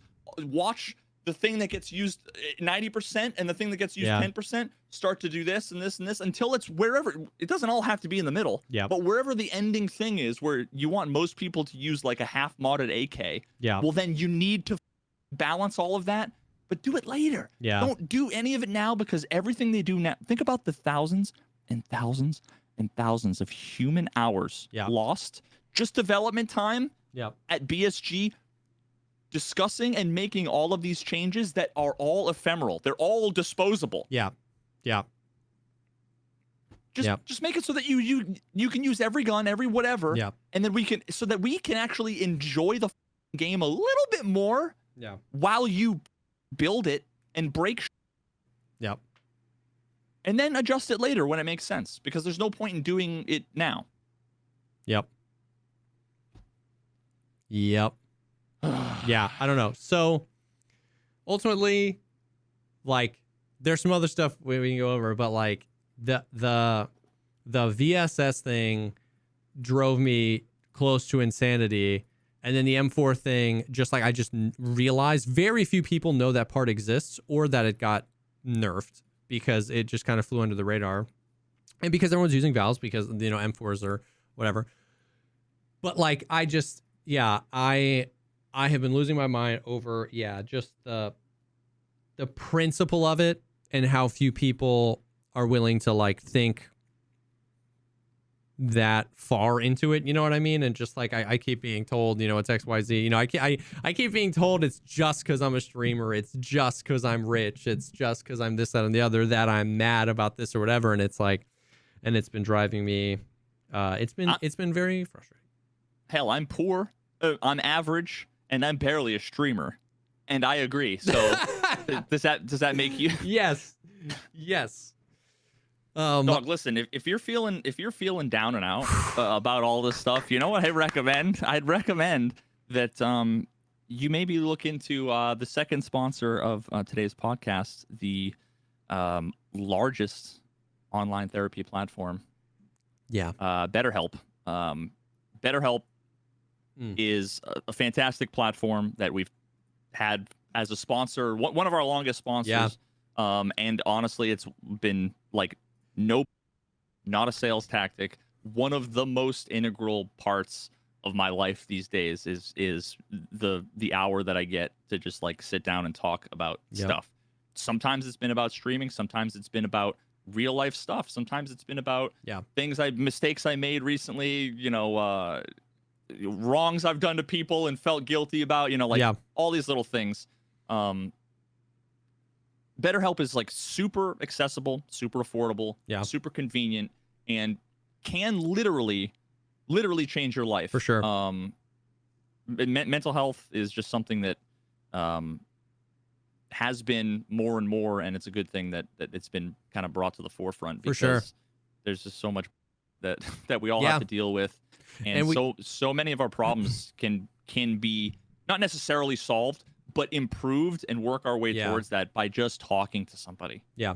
It's so grounding to just speak to another human being because we're just like, just the world we live in is just like, we're just barraged with the best of what's happening in the world, the worst of what's happening in the world, completely irrelevant things that are happening, things that, you know, like we get so, I often have to remind myself, I get so sucked into this like video game, you know, I have to like go outside and go for a walk and be like, dude, it's just a game. Like, it's just like, we're passionate, like, we're passionate people, and there's a lot to be passionate about, and there's just so much going on.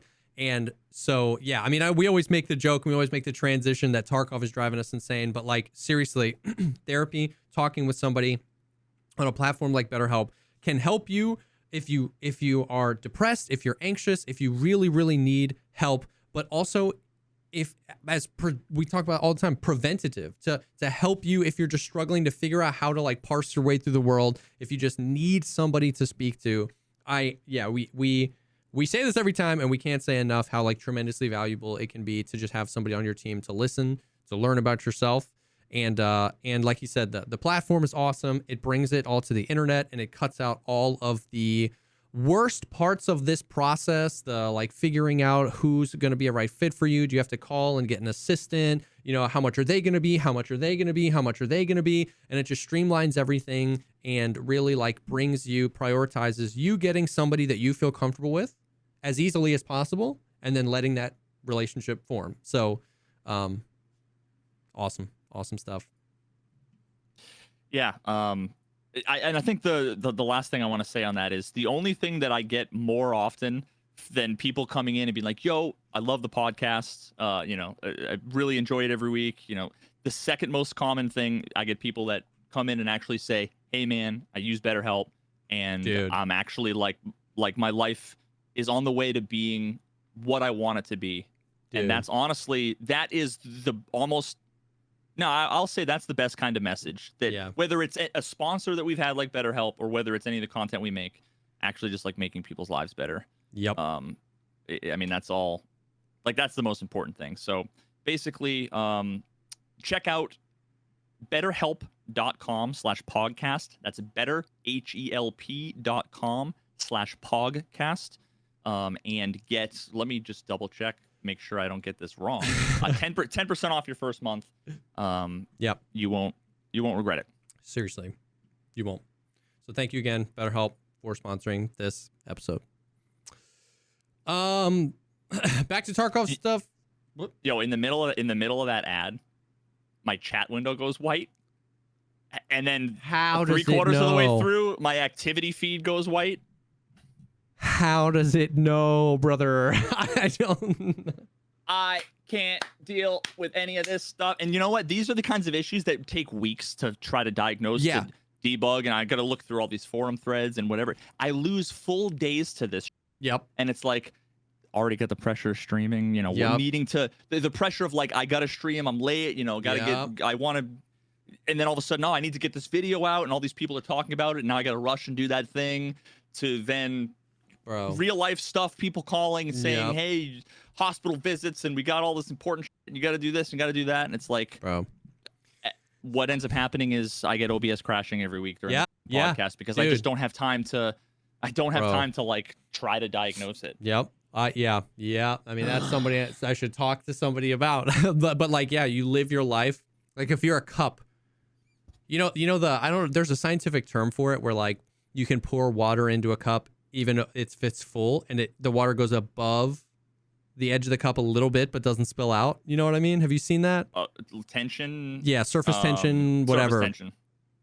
Meniscus It's like- is the other way. It's like if you live your life that full, like anything like this, it's like I just can't. Like there's no room. You know what I mean? And that's how I feel like I live so often. You know what I mean? Something like a buddy of mine has been trying to just like talk with me for 20 minutes. He's just like, yo, I just want to catch up. And it's taken 3 weeks because like he'll message me and I had like just ended the stream and I have to go make dinner for the family or I have to do this. It's this. And it's like, so I totally align with that where it's like, it's almost just easier to let the broken thing continue to break because I just can't. You know what I mean? Like there's nothing left.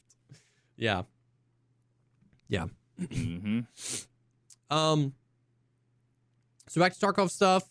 Some other small things happened. The boss spawn rate got buffed again. To like almost as high as I feel like I've ever seen it. Sturman and Rashala are at 32% spawn rate, and all the other bosses are at 30% spawn rate. So if you didn't realize that and you're stuck on a boss quest, it's gonna be much easier. I found that that's just like a little anecdote. BSG dropped new pictures, new screenshots of the forthcoming Streets expansion on their Twitter a few hours ago today. Nothing like mind-boggling in the sense of like showing something that you're like, oh, that would be a new mechanic, or like, oh, do you think we could vault up there? Just some sexy pictures. Some of them actually give off Interchange vibes. A lot of like inside stuff and some stores from Interchange, like Papillion. Whatever it is, before I even get here, I'm going to predict that there's trash on the ground and the lighting is dark. Yeah. Okay, wait. The first one's the theater, Yeah. covered in trash. The next one, there's trash on the ground, but it's completely bright. The third one is a little dark. That's going to be Lots darker of trash in on game. the ground, though. That's going to be darker in game. You know, by the way, a lot of the screenshots, a lot of the trailers, and a lot of that stuff is captured with different visual settings. For sure. That the game doesn't ship with. For sure. Absolutely. So there you go, and that's not speculation either. It looks like a Dick's Sporting Goods. Yep. Sweet. Now, as down in the dumps as I am about Tarkov, I'm at the edge of the table looking for breadcrumbs for Straits because it has been obscene how much of that map I've played. It's just so damn fun. So I'm very excited for it to be bigger. And then there's the part of me that just like goes back to the podcast we did, I think 2 weeks ago, where it's like Streets kind of can't get much bigger without forcing BSG to answer some of the questions we ask about like how long is the raid timer going to be, how many PMCs, you know, if they're going to be loot drops. So like them being the ones that are like, oh, we're expanding Streets. It's like, well, maybe we'll get answers to some of these questions we've had for literal years. You know what I mean? So there's like a little bit of that excitement too. Nothing too crazy. Nothing else too crazy. I need to send you this clip. You can maybe play it. But Seal has been streaming again, and I saw this clip, dude, and it was a bug where copy link. He killed a guy, and I can't tell in the clip if it's a scav or if it's a PMC, but he killed a guy, and the dead body is only visible when he aims through his scope. And when he's not aiming, the body is invisible in the grass. Oh, and it's not even like it's. Yeah. Oh, wait a minute. No, it. Wait, it. No, it. Oh my God, I'm going back and forth. You can see. What the. So when you say visible and invisible. Yeah. It's like. It's not completely. Yeah, it's like when you look through the scope, it's like half of the grass de-renders, but at 1 foot away. So like he's lying there, but it's like you could never. You would never walk around scoped in looking at the grass, right? And you would almost never find this guy when not ADS. Oh, dude, it's just, I just found that clip to be hilarious. I'm going to toss this in chat. Oh, never mind. Someone else did already. Bada bing, boom, bada. Yeah, I mean, that right there, it's like, an example of when what's happening there? I don't even know. In my chat GPT video, I don't know if you ever got a chance to watch that one where I asked it about the quests. One of the things I talked about with like Shooter Born in Heaven is how it's like, I don't like sniping because I just don't trust that I'm like camouflaged, and it's because of like this. Yeah. Where like for some reason I'll be getting shot and like I'll see Tracer and I don't see anything, and then I'll scope in and like see the guy perfectly clear through like the 6x or whatever, but like his pixels just are not rendering even tinily, you know, from 150 meters away. But then I'm like crouched in a bush, prone, you know, waiting for 15 minutes, and I see somebody running, and I'm like lining up my shot, and they just turn and start shooting at me. I'm like, what? You know, and then I see the clip, and it was like, there's no bush, you know? So it's like, what the am I doing? You know, Me and Valiant were playing on labs today. And okay, so you know the spawn where you spawn in the back hallway by the kitchen, and basically you spawn, and if you look right, you can look down and go to red room or go all the way down to parking. Like just like down that hall. So So basically opposite the where you hit the parking button, there's that, and then there's the red room, and then all the way there. They're there. Yep. He was in that back hallway, okay, on the boxes that are like right there by that thing. Me and Velian, okay, I'm not joking. We were by like in front of green to the left by the dark offices, those glass offices where the safe is, where there's like a safe in there, basically near the, so on top by the green room, but even farther in the corner. And Valiant stopped and he was like, bro. And both of us, he had a scope, but I didn't. And I could still see him. We could see that guy crouched on the boxes. Like 4 walls weren't loading, and the boxes he was standing on weren't loading. He was just floating there on my screen on the other side of the map. And the way he would rendered, it was like a bunch of fog, so I could see him like cut through the fog. Like a JPEG copy pasted on top of the game? Yeah. Was he like moving, or was he frozen? He was just sitting there, and we were like, and we knew we couldn't shoot him because there were like 4 walls in our way, right? And were there? Yeah, maybe. Yeah, we could have tried. We could have tried. Listen, if a wall renders in the forest, in the labs, does anybody see it? Does anybody see it? But there's Reverse just posted the clip if you want to see him. You'd have to like screenshot it and like zoom in. Later I get a voodoo. But so like I just realized my mental map that I had of your description was completely wrong. So yeah, to the right is green, and we're looking all the way through the kitchen. By the way, the kitchen should be occluding him. The whole kitchen is gone. He's in that back corner, basically by red room from where we are, floating. Okay. And You sure that's a guy and not like Oh, on the sign? no, bro, you need to see Valiant's perspective, like Voodoo.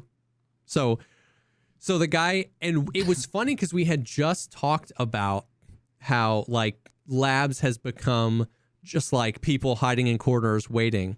So me and Valiant were like, well, this is kind of lame, right? Like this guy, like we have information this guy doesn't, we shouldn't have. So we were like, let's see how long he'll stay there. And he ate 2 MREs. Okay, we were there for 15 minutes. He ate 2 MREs. He would lean every once in a while. He would pivot and turn around. Like, we went and killed some raiders. I looted up a little bit, dude.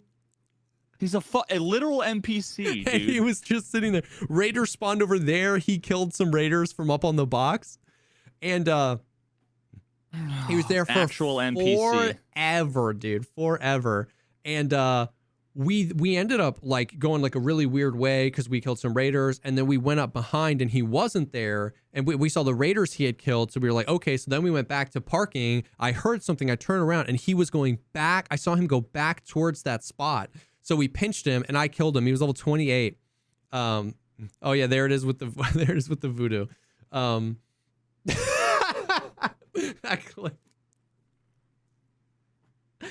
Like. And so we would just like watch him eat. And he was there for like 15 minutes, bro. But it was just, there was so much because like the LOD, like there's so many walls between me and that guy. Like so many walls. Like we are literally on opposite ends of the map. We could barely be farther away from each other on the top floor of labs in that clip. A mutant? Yeah, he had a suppressed mutant. Yep. With a 75 round drum? Yes, Veritas. So if he was cheating, he would have he would have acknowledged you guys. Yeah, like wiggled or. So do you see how messed up that is? That like there's like on that diagonal, the entire kitchen sits between us and him. And not only can we know it's a man, but you correctly identified that he was using a suppressed mutant with a 75 round drum. And like a voodoo. Yeah, and a voodoo. That's exactly what he was running. That was the exact kit. Did you kill him later? Yeah. Sorry. Oh, okay. It's all 28. Wow. His heart was racing. 75 round drum, time. all BP. Well, yeah, that was the one. If I'm gonna take my BP, I'm gonna survive. Dude, if you die in the game, you die in real life. Okay, that's how he's playing. But we didn't, like I said, we didn't end up using like that knowledge to kill him because we went over there to check and he wasn't there, and we were leaving and I heard him behind me, so I turned around and I saw him, and then we pushed him and pinched him. So it wasn't like we like snuck up on him or impact naded him using that knowledge, but like. And then he said, "Stop, criminal scum!" in the fucking Skyrim voice. You zoomed in on his face. Yeah. So like, but it was just like you were talking about like the LOD and like the bushes and like never knowing. Like that dude literally sat up there not knowing 2 juicers were watching him for 15 minutes eating. Yeah. Joke's on you, but what actually happened was both you and Velian have had wall hacks this entire time, and you both simultaneously accidentally toggled it on your stream at the same time. Yeah. And they're like, "Oh, it's just a weird rendering. Oh, it's gonna be." Oh yeah, somebody said, "What's the NFT M4?" That's what I call like you can still find the broken M4s with the jailbreak and the suppressor, because when they fix it, they just meant if you took it off, you can't put it back on. So there's still some floating around. So I call that the NFT. Floating around like this PMC. Floating around like this PMC. Are we sure? Wait. I'm trying to figure out the scale of this guy, because he looks to me like, at least when you zoom in, like I feel like if he was all the way back. So there's that back hallway that's like a dead end. Yes. With like a door that's not openable, and there's boxes and boxes on both sides. I feel like he'd be smaller, even at a 6x through there. Like that looks like he's in the we found I don't know. Yeah, we found his ditched backpack, and all the raiders he killed and all the blood splats were coming like were down to the floor. Like he was like where he killed the raiders, they spawned by red and they moved up that hall across that glass sky bridge, and he killed them from up on that box. Like it's probably an area where like you can't Yeah. Like the raiders don't Don't see see you. above. Yeah. It was like, yeah, Yikes, it was, dude, it was crazy. So that was something. That was surely something that happened today. So yeah, the LOD out of control. Nothing else happening in Tarkov. We've been talking about this. I've been even messaging you a little bit about this. Like, me and Valiant have been talking a lot just about like PvP in general and a lot of the systems that seem overtuned. I even asked you a little bit about, like, do you know how like the blacked out limb damage works still, or like blunt or collateral damage? Like, it's also confusing, and I think they were even looking for some feedback around it, but like, it's just been like, you know, Were they looking for feedback? Yeah. Well, And yeah, who knows? I don't know. Anyways, it's just been something that me and Valiant have been talking about so long, because like the thing is that like people, almost everybody has their thing where they're like, if you just do this right, then PvP will be fixed.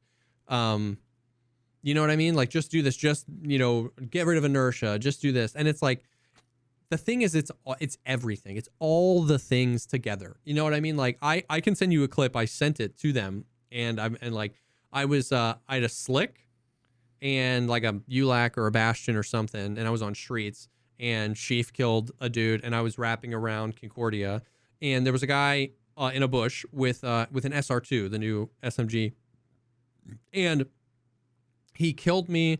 I did my best to frame by frame it, and and based on what the end screen showed me, I got hit 2 times in the arm. So he was directly to my left, like just 90 degree. He was just directly to my left, and it hit me once in the arm.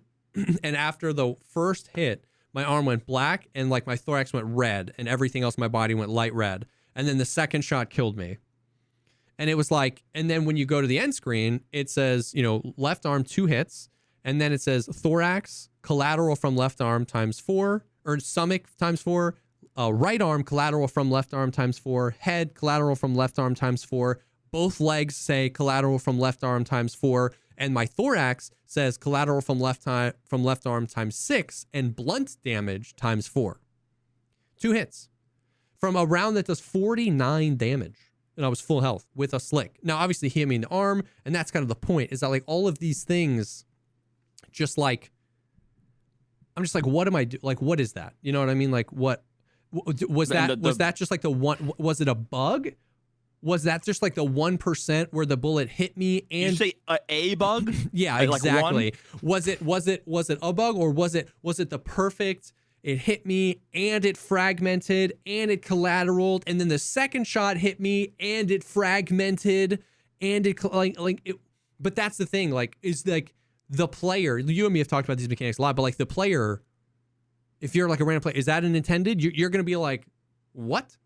You know what I mean? And then the flip side is, how many times have you shot up a guy? Then I also have a clip of, I've got subsonic. It's not the best ammo and an MP7, but I'm like, and I hit this guy like leg, arm, stomach, leg, and then he runs away, and I have to reload, and then I kill him with 1 shot to the leg.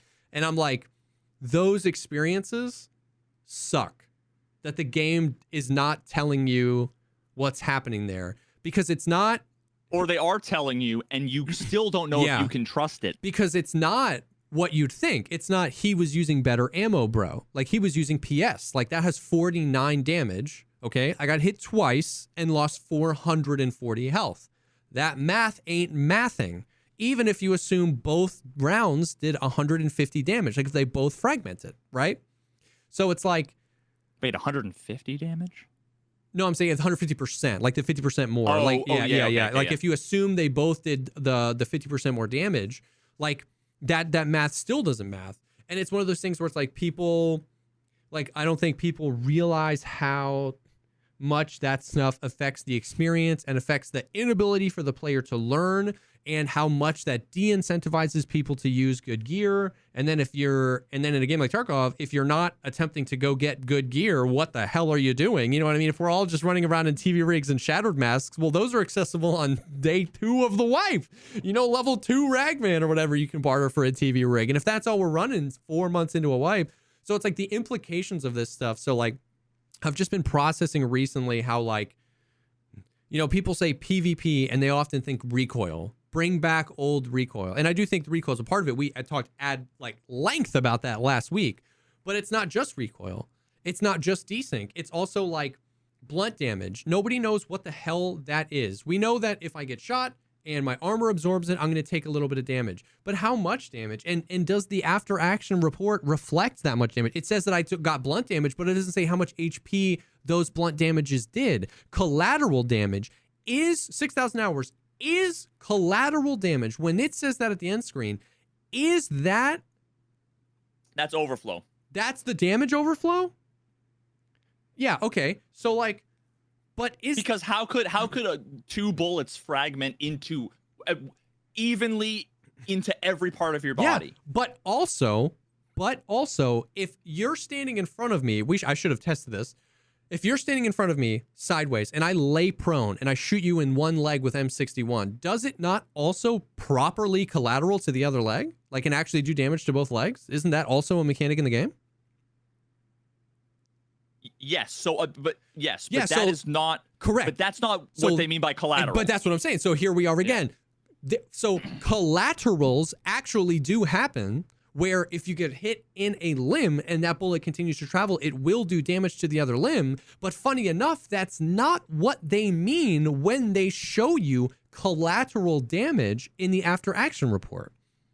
What they mean is the damage overflow, which also isn't displayed to the player. I knew that you knew, which is why I asked you, which is why I now know it's 1.5%, 1.5 times for the stomach, 0.7 for the arms, 1 for the legs, right? Like, I think it's a language thing, because like the actual definition of collateral damage is injury inflicted on something other than the intended target. Gotcha. So you hit the arm, but then there's damage done to other limbs. Yep. As a result. Yep. Which I guess that definition does apply to the whole like overflow damage. You blacked it out, then you shoot me again. I take damage everywhere because of that, which would technically be collateral damage. Yeah. Yeah. The problem is the colloquial term in English is like a collat, right? Yeah. For it always means 2 kills for 1 bullet. Yeah. You headshot the people lined up and you headshot, right? Because in no other game are there different hit zones. Exactly. Like, I mean, in the last 20 years, the number of times collateral has been used is always in games where there's there's one hit pool, you know, there's one health pool for your whole body. So and then because both of those mechanics exist in this game on top of each other, both of the definitions of collateral, it just makes it unreal. So it's ambiguous. Exactly. Sure. So it's like, so we talk about PvP and it's like, yeah, sure, like the recoil is a part of it. And the desync is a part of it, and the audio is a part of it, and the full auto meta is a part of it, but it's also this kind of stuff. Like a lot of people say TTK, time to kill. You and me have talked at length about how like a little bit longer of a time to kill allows for reaction time. It allows for a little bit more skill. It's just all that stuff. It's just like, basically, as I've been thinking a lot recently about how, yes, all the big obvious ones are a big part of the PvP feeling a lot worse. You know, I've been basically on a crusade to be like, okay, I really resisted this. PvP feels worse than it used to be, you know, rose-colored glasses for a long time. And then I realized I started succumbing to it, and I started getting really frustrated, and I started being like, damn, the PvP was so much better back in the day. And so I've been like on this crusade to like figure out why and try to get like a really good view about it, and not because the last thing we want to do is like mount the community on a crusade that if this thing happens, it'll fix PvP, when it won't, right? Like no one thing would. If we had perfect desync in 2 weeks, we would be mauling again on the podcast, because there are so many layers to this. And so I'm just trying to like get a really measured view of it. Not that I have any influence, right? But like, and so yeah, you're not going to get a measured view on it. Yeah. So I've been trying to think about how these things really affect time to kill. They affect PvP. They affect the player's ability to learn from whatever the hell went on, right? Blunt damage, collateral damage, actual collateral limb damage, fragmentation, all of this stuff, man. It's like, it just seems also overtuned.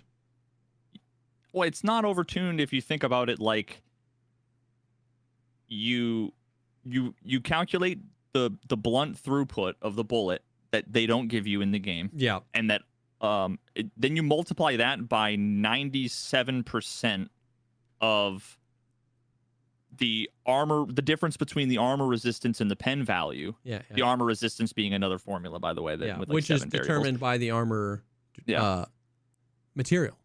Yep, and then clamp that between 0.2 and 1, and that's the blunt damage. You didn't. That didn't make sense to you When you just see when blunt damage parentheses 4, that didn't even make sense. When you only got shot twice, how did I get 4 blunt damages when I only got shot twice, Veritas? Yeah, what do you mean? Like it seems super. And what makes me hate it even more is knowing how all these formulas, knowing all of them, and also knowing that all of this ends up getting resolved down to like you die in 1 bullet Yes. to 5 bullets. Yeah. Right? Like all of these things. It's quantum physics to change the outcome from 1 to 2 bullets. Yep.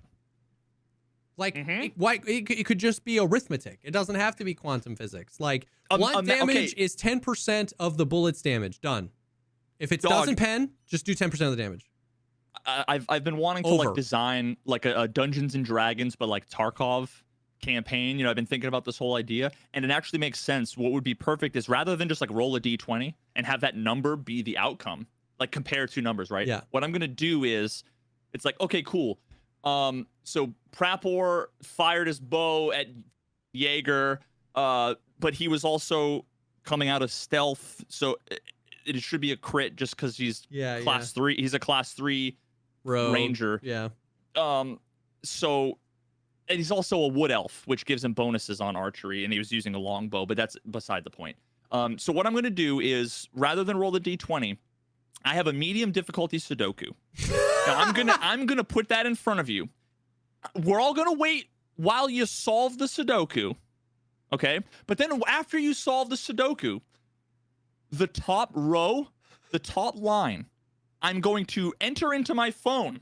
We're gonna call, okay? And whatever the phone, you use that as the phone number. Whoever answers, I'm gonna say, give me a number between 1 and 20. And they're gonna say 7, and then okay, that's the outcome. Rather than roll a d20, because like, why would I make it simpler? Dude, it's a hardcore version of Dungeons and Dragons, bro. It's hardcore, bro. But that's unironically the way I see it. Yeah. It's like the most absurd multiply, divide, round, clamp, divide, multiply, add, clamp, multiply, divide, round, add, clamp, multiply, divide. The answer's 3. Yeah. Yeah. Why? Yeah. Why? I don't know, man. I don't know. And once again, and like, you know, the eternal optimist in me, I think blunt damage is a cool mechanic. Basically, we would have ranted for 20 more minutes saying the same things that they don't know how to design a video game. That like all of the cool mechanics are taken to the nth degree and made to be as obscure and vague as possible. And I think that those things affect PvP and the game in general in a negative way. Obviously, the internet wants this podcast to be over. We made it through everything on our list, so we'll just go ahead and close it up. Nothing really else happening. Hopefully, we'll see some more news soon. Thank you guys for sticking with us. Thank you guys, all the real ones who stuck with us live through it, and we appreciate you guys. Huge thank you to Babbel and BetterHelp for sponsoring this episode. And I think we're both going to go do a session with BetterHelp right now. And yeah, thank you guys. This will be posted live, all the places, early next week. We love you. Thank you for sticking with us. We'll see you all in the next one. Peace.